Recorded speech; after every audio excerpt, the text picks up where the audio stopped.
कृष्ण की वाणी। बच्ची, तुम्हारी नाराजगी को दूर करूंगा मैं जानता हूँ कि तुम मुझसे बहुत नाराज हो, बहुत ज्यादा वाले नाराज हो, है ना? जानता हूँ मैं, लेकिन तुम्हारी नाराजगी को मैं दूर करूंगा। ये मेरा वादा है तुमसे। ये रूठे क्यों हो? इतने मायूस क्यों हो गए हो? बोलो। मैं जानता हूँ कि जिस चीज की जिद तुम कर रहे हो ना, उसे मैं अभी पूरा नहीं कर रहा था, लेकिन अब तुम्हारी जिद के कारण मुझे उसे पूरा करना होगा, क्योंकि ज्यादा दिनों तक मैं तुम्हें नाराज नहीं रख सकता अपने आप से। क्योंकि जब तुम मुझसे बात नहीं करते हो ना, तो मुझे भी अच्छा प्रतीत नहीं होता मेरे बच्चे, मुझे अच्छा नहीं लगता।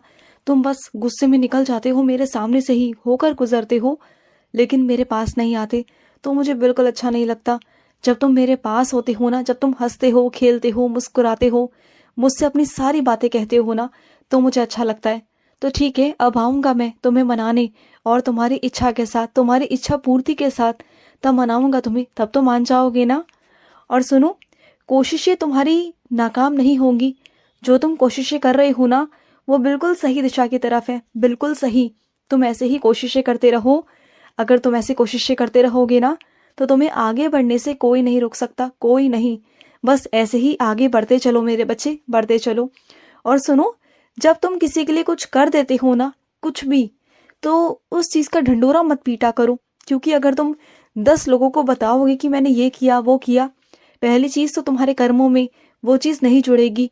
जिस चीज का ढंढोरा पीटा जाता है ना, वो चीज सबकी नजरों में आ जाती है, और जो चीज सबकी नजरों में आ जाएगी मेरे बच्चे, वो कहाँ लगेगी बताओ? वो क्या तुम्हारे पुण्य में आएगी? नहीं आएगी मेरे बच्चे। तो जब भी किसी के लिए कुछ भी करते हो, कुछ भी, तो उसका ढंढोरा मत पीटा करो। किसी की अगर मदद भी कर रहे हो ना, तो वो मदद गुप्त में होनी चाहिए, किसी को दिखाने से नहीं मेरे बच्चे। हाँ, अगर तुम्हें किसी को सीख देनी है, किसी को समझाना है कि तुम ऐसे करते हो, वो भी ऐसा करे, तब तुम उसे दिखाकर कर सकते हो। लेकिन जताने के लिए कि मैं करता हूं और तुम नहीं करते, तो वो नहीं मेरे बच्चे। अगर ऐसा करोगे तो तुम्हारा किया हुआ भी सब खराब हो जाएगा, सब पर पानी फिर जाएगा। सुनो मेरी बात को। और सुनो, जब तुम्हें अपनी आंखों से थोड़ा सा कम दिखाई दे रहा है, तो जाओ ना, जाकर अपना चश्मे का परीक्षण करवाओ, जाकर अपना चश्मा लगवाओ मेरे बच्चे। तुम्हें चश्मे की जरूरत है। अगर रोज ऐसे लापरवाही करते रहोगे, तो आए दिन तुम्हें ऐसे परेशानियों का सामना करना पड़ेगा। तो इस बात को तुम्हें समझना होगा। और सुनो, अगर तुम्हारे सामने कोई दिखावा करे किसी की सेवा करने का, और ये दिखाए कि तुम सेवा नहीं कर रहे, वो सेवा कर रहा है ना, और जब सेवा कराने वाला ही तुमसे सेवा नहीं लेना चाह रहा, तो जाने दो, कोई बात नहीं। तुम बस दूर से ही ना उसके लिए प्रार्थना कर दिया करो मुझसे, वही तुम्हारे लिए सेवा है। उसकी तबीयत के लिए, उसके लिए बस मुझसे प्रार्थना कर दिया करो। और अगर सामने वाला अगर तुम्हें सेवा नहीं देना चाह रहा, सारी सेवा वो खुद ही करना चाह रहा है, तो करने दो। इसमें तुम्हें दुख मनाने की या फिर दुखी होने की कोई जरूरत नहीं। देखो, जो दिखावे की सेवा करते हैं ना, दिखा दिखा कर सेवा करते हैं ना, उनकी सेवा भी नहीं लगती, इस बात को ध्यान रखना। और अगर तुम दिल से उनके लिए सिर्फ प्रार्थना करोगे ना, तो वो तुम्हारी सेवा लगेगी। तुम जानते हो, अगर तुम किसी के लिए प्रार्थना करते हो ना, तो वो भी एक सेवा होती है मेरे बच्चे। और कई मेरे बच्चे तो ऐसे हैं कि अगर सामने से कोई निकल रहा होता है ना, कोई बीमार व्यक्ति, या कोई ऐसा बीमार व्यक्ति जा रहा होता है, तो उसके लिए तुम अनजानों के लिए भी तुम मुझसे प्रार्थना कर देते हो। जाने अनजाने तुम सेवा कर लेते हो मेरे बच्चे, और यही सेवा मुझे तुम्हारी बहुत प्रिय लगती है, बहुत प्रिय। और सुनो, हर इंसान के अंदर ना बुद्धि है, हर इंसान के अंदर दिमाग है। ये मत समझो कि तुम उसे समझा रहे हो और वो तुम्हारी बातों को नहीं समझ रहा। वो सब समझ रहा है, सब समझता है वो, लेकिन बस वो करना नहीं चाहता। वो बस वही करना चाहता है जो उसे अच्छा लगता है। तो अगर तुम उस पर बार बार जोर दोगे, बार बार करने की दबाव डालोगे ना, तो वो तुमसे भी दूर हो जाएगा। जो तुम्हारी छोटी मोटी जो बातें सुनता है ना, वो भी नहीं सुनेगा, तुमसे भी कतराने लग जाएगा। तो इसलिए छोड़ दो उसके हाल पर, जो उसे करना है उसे करने दो। क्योंकि ऐसे लोगों को ना वक्त पर ही समझ में आता है। ऐसे लोगों को बड़ों की कभी भी अहमियत नहीं होती, ऐसे लोग कभी भी समझते नहीं। ऐसे लोगों को ना कभी समझाना नहीं चाहिए, क्योंकि ऐसे लोगों को समझाना दीवार में सर मारने के बराबर होता है। तो बिल्कुल छोड़ दो, छोड़ दो उन्हें। अगर वो अपने आप को शातिर समझते हैं, चालाक समझते हैं कि वो तुमसे ज्यादा समझदार हैं, तो रहने दो उन्हें समझदार। उनकी समझदारी एक दिन खुद ही सामने आ जाएगी उनके, और वो खुद ही चलकर तुम्हारे पास आएंगे और माफी मांगेंगे तुमसे। जाने दो अभी। और सुनो, रिश्ते ऐसे बनाए जाते हैं मेरे बच्चे, जो मतलब के ना हो, जो स्वार्थ के ना हो।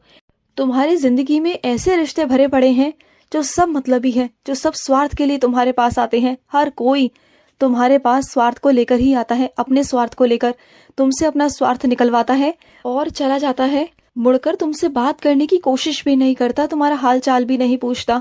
बस वो ऐसे स्वार्थी लोग होते हैं मेरे बच्चे। और तुम हमेशा प्यार में, भाव में आकर सबकी मदद करने के लिए आगे से आगे हर किसी के लिए करते हो। तुम हमेशा यही सोचकर काम कर देते हो कि उसके कर्म उसके साथ और मेरे कर्म मेरे साथ। तुम्हारी सोच बहुत अच्छी है मेरे बच्चे, बहुत अच्छी। मैं तो तुम्हारा बिल्कुल दीवाना हो चुका हूँ। दुनिया मेरी दीवानी होती है, लेकिन मैं तुम्हारा दीवाना हूँ मेरे बच्चे, क्योंकि तुम्हारे अंदर ना कुछ अंश मेरा है मेरे बच्चे। और तुम इस कारण ना हर किसी की सेवा कर पाते हो। तुम्हारे अंदर दया का भाव है, तुम्हारे अंदर ममता है। तुम्हारे लिए कोई कितना भी कटु वचन क्यों ना उसे इस्तेमाल करे, कितना भी तुम्हारे लिए अपशब्द कहे, लेकिन फिर भी तुम उसे नजरअंदाज कर कर उसकी मदद ही करते हो। अगर बुरे से बुरा व्यक्ति भी, तुम्हारा दुश्मन भी तुम्हारे पास आए ना, तब भी तुम उसकी मदद करने से पीछे नहीं हटते मेरे बच्चे। और यही तुम्हारे अंदर बहुत खास बात है मेरे बच्चे, बहुत खास बात। और ये क्या, जब खाना खाने बैठते हो तो उतनी रोटी क्यों बनाते हो जितनी की कम पड़ जाती है, और जब किसी को रोटी की जरूरत पड़ती है तो अपनी थाली में से उठाकर तुम उसे दे देते हो। अच्छी बात है, दे देते हो। किसी का तुम पेट भर रहे हो, अपने परिवार का पेट भर रहे हो, ये बहुत अच्छी बात है। लेकिन इसका मतलब ये तो नहीं ना कि तुम अधपेट सो, भूखे सो मेरे बच्चे। ऐसा मत किया करो। देखो, एक हाथ रोटी को ना ज्यादा बना लिया करो, वो खराब नहीं जाएगी। ये मत सोचा करो कि वो खराब जाएगी, नहीं जाएगी। अगर एक हाथ रोटी बच भी जाए ना, तो उसे किसी पशु को, पक्षी को तुम दे सकते हो मेरे बच्चे। मैं जानता हूँ कि तुम खाने के लिए किसी को मना नहीं करते हो, चाहे घर में हो या बाहर हो। अगर कोई तुमसे मांगता है ना, तो तुम अपने ही थाली का उठाकर दे देते हो, पर सामने वाले को भूखा नहीं रहने देते। तो ऐसा मत करो ना। कि अच्छी बात है, तुम सबको भरपेट खाना खिलाना चाहते हो, सबको बहुत प्यार करते हो तुम। इसका मतलब ये तो नहीं ना कि तुम भूखे रहो।